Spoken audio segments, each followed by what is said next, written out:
continuamos con más de Opinión Pública y vamos a continuar entonces con llamadas programadas para esta mañana. En línea telefónica se encuentra el señor Jaime Acevedo, del Sindicato de Trabajadores de Cervecería Nacional, que por estos días se encuentra en una negociación de convención colectiva y que, pues, como ya hemos visto, por lo menos acá en el área de Penonomé se han dado protestas, manifestaciones por la preocupación que mantienen los trabajadores ante la necesidad de llegar a acuerdos en los que al parecer no se ha avanzado mucho. Señor Acevedo, buenos días, bienvenido. Cuéntenos cómo avanzan.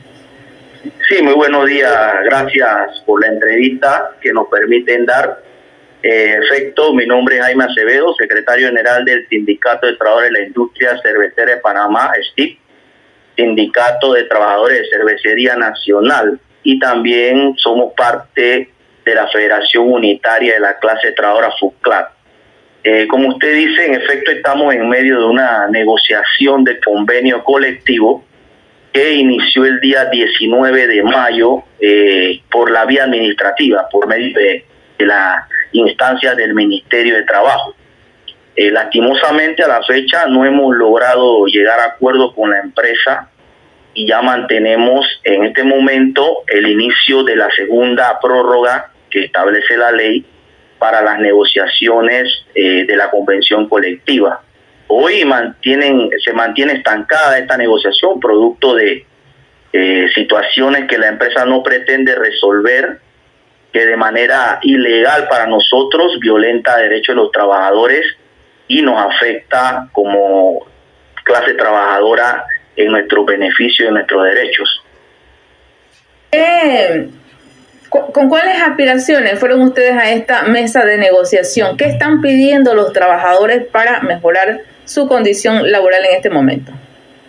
Bueno, primero nosotros como parte de los documentos que presentamos introducimos también una serie de violaciones a los artículos del Código de Trabajo en donde la empresa no estaba cumpliendo a cabalidad con lo que determina la ley. Un punto fundamental que nos mantiene estancados es el tema de la terciarización.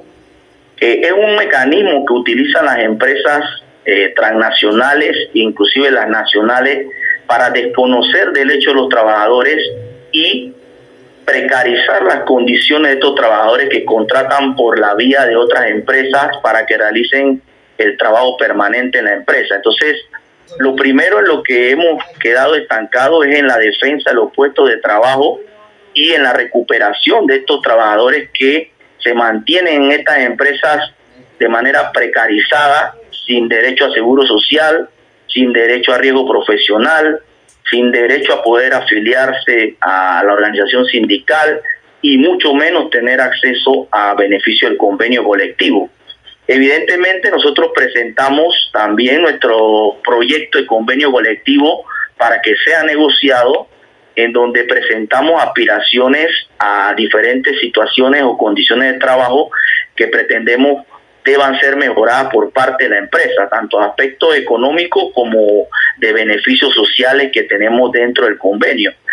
Más aún en este momento en que la situación del país está bastante difícil en el aspecto económico y que nuestros salarios se han visto disminuidos por el alza al costo de la vida, el alza al combustible y otros factores que durante la pandemia, por lo menos en esta empresa, no hubo una paralización de la empresa. Se siguió generando productos, se siguió vendiendo, se siguió produciendo y creemos nosotros que con justa razón podemos tener aspiraciones a algunas mejoras en el aspecto salarial y social para que nuestra gente pueda hacer frente al alto costo de la vida.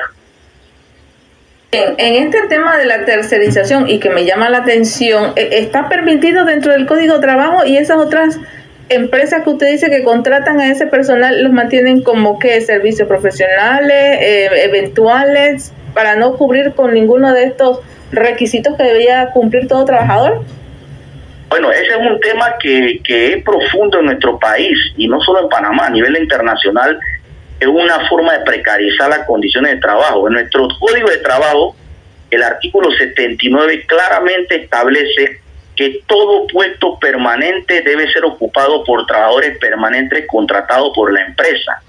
Eso quiere decir que no hay duda ni interpretación que lleve a que usted contrate personal por medio de otra empresa para realizar las funciones para la cual usted requiere como compañía realizar para su normal giro o para el giro normal de la empresa.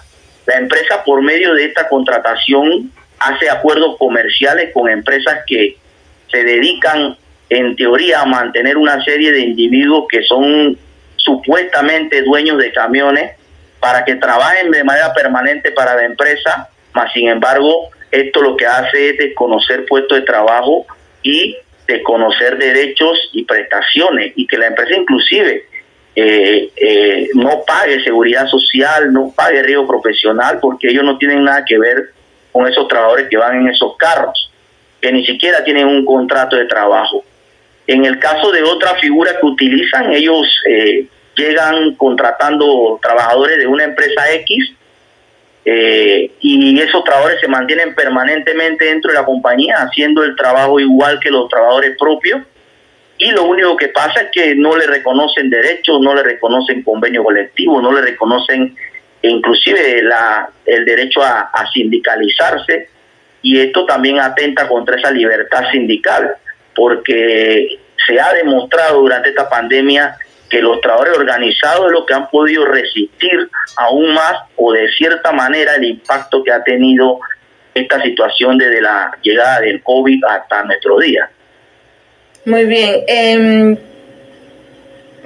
Ya todos estos planteamientos, usted dijo inicialmente que se había hecho por la vía administrativa, es decir, a través del Ministerio de Trabajo. El Ministerio de Trabajo tiene conocimiento de todas estas situaciones que usted nos ha planteado. ¿Se ha puesto, si cabe, algún tipo de queja a la entidad para que regule esta situación? Sobre todo porque usted dice que están permanentemente dentro de la empresa. Eso significa que están casi a la par de los permanentes de ustedes, los que están realizando el mismo trabajo. Claro que la institución conoce el tema. Es más, nosotros, a nuestro juicio, las instituciones de este país, el gobierno, es responsable de que estas cosas estén pasando. Ellos saben que las empresas hacen esto y ellos no hacen nada como autoridad. Nosotros hicimos una serie de inspecciones antes de esta negociación, en donde se evidenció la presencia de ese personal, y el ministerio no hizo nada ante eso, no multó, no llevó a la empresa a una instancia para obligarlo a que corrigiera el asunto. Nosotros hemos introducido pliegos frente a este tema en ocasiones anteriores, que es uno de los acuerdos cerró en febrero del año pasado, donde había un pliego de violaciones denunciando esto, y donde la empresa se comprometía a resolver el problema y nunca lo resolvió. Entonces sí conocen del problema y se convierten en parte del problema, ya que estamos gobernados por empresarios, por políticos que responden a los intereses de las transnacionales y de las grandes corporaciones, y no les interesa que se respete el derecho de los trabajadores. Entonces el ministerio se convierte en un auspiciador de estas cosas, y los trabajadores tenemos por las herramientas que nos permite la ley tener que buscar la forma de frenar esto y enfrentarlo. Si no se llega a un acuerdo en los próximos 10 días o en los próximos días hábiles que vienen, que es la última prórroga, entraríamos en los 20 días para la declaratoria de huelga, y esto llevaría a que se paralizaría la operación en la empresa por medio de una huelga que fuera debidamente establecida o presentada por parte de los sindicatos. Entonces nosotros queremos evitar esa instancia. Estamos tratando de llegar a un acuerdo, pero que sea un acuerdo que resuelva el problema, no que lo mantenga. En estos momentos estamos negociando en las instalaciones del Ministerio de Trabajo en Plaza Edison. Obviamente las autoridades están ahí, tienen una conciliadora, ahí está la institución como tal, pero en realidad la empresa es la que tiene que dar el paso adelante y resolver el asunto, y no pretender que el gobierno lo va a apadrinar en esto, como lo ha hecho permanentemente en esta empresa y en muchas otras. Y esto representa pérdida de puestos de trabajo y de condiciones que los panameños necesitamos como trabajadores para poder hacer frente a la situación difícil en la que estamos. A eso iba, la pérdida de empleo, porque si se mete en personal que no es permanente dentro de la empresa, teniendo la necesidad, significa que están restando puestos de empleo que hacen los trabajadores de la empresa, mientras estos otros están ocupando o haciendo las labores que deberían corresponderle a trabajadores de la empresa.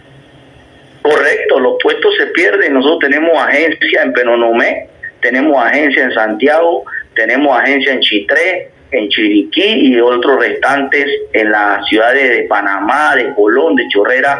Entonces, al utilizar este mecanismo, eliminan puestos de trabajo y queda esa figura precaria que lo único que hace es permitir a la empresa obtener su ganancia y que haya un mínimo de pago a esos camiones o a esos trabajadores con el menor de los derechos. O sea, prácticamente hay gente ahí que puede tener contrato de trabajo diario. Hoy vas a trabajar, si mañana no te llamo, no te llamo, y funcionan de esa forma precaria que cada vez lleva a esos trabajadores a una peor condición y nos elimina puestos de trabajo a nosotros.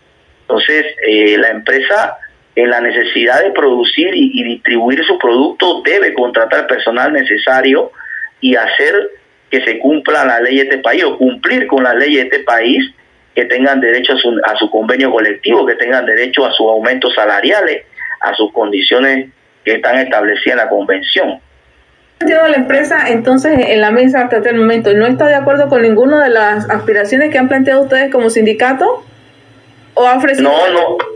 No, ellos no han aceptado poner un alto a esta práctica ilegal y que claramente hemos establecido como un factor importante para poder entrar a discutir entonces aspectos salariales y de condiciones, porque debemos conocer de cuántos trabajadores estamos hablando en total para poder llegar a un acuerdo en base a temas salariales o condiciones de trabajo. Ese es el deber ser de una negociación. Entonces ellos no quieren frenar o poner un alto a esto, ni siquiera con llegar a acuerdos con tiempo determinado para que esto se solucione, sino que simplemente pretenden decir que ellos necesitan mantener este tipo de acción, de conducta o de forma precaria de trabajar, porque la necesidad de la empresa así lo requiere, y eso no es legal. Y no debería ser la postura correcta de una empresa que habla de responsabilidad social, que habla que sus trabajadores son su mayor activo, que habla de que aportan a este país determinada cantidad de puestos de trabajo, y realmente no quiere tener esos puestos de trabajo en las condiciones adecuadas y correctas. Muy bien. Me decía que hacen falta 10 días para que se cumpla el término de la convención. Si no hay un acuerdo en estos días, pudiese entonces declararse una huelga nacional. ¿Es así? Hacen falta exactamente, después del día de hoy, 7 días hábiles para culminar la segunda prórroga de negociaciones. Si esos 7 días hábiles culminan y no hay acuerdos, entonces entramos inmediatamente en lo que se conoce como los 20 días para la declaratoria de huelga. Significa que en ese interín de los 20 días, los sindicatos, los trabajadores, si no vemos solución, podemos hacer efectiva el uso de la declaratoria de huelga para irnos a huelga si la empresa no ha resuelto los problemas. Nosotros tenemos casos que se han dado recientemente, como la huelga de los trabajadores de Bimbo, la huelga de los trabajadores de Estrella Azul, y no estamos alejados de esas situaciones.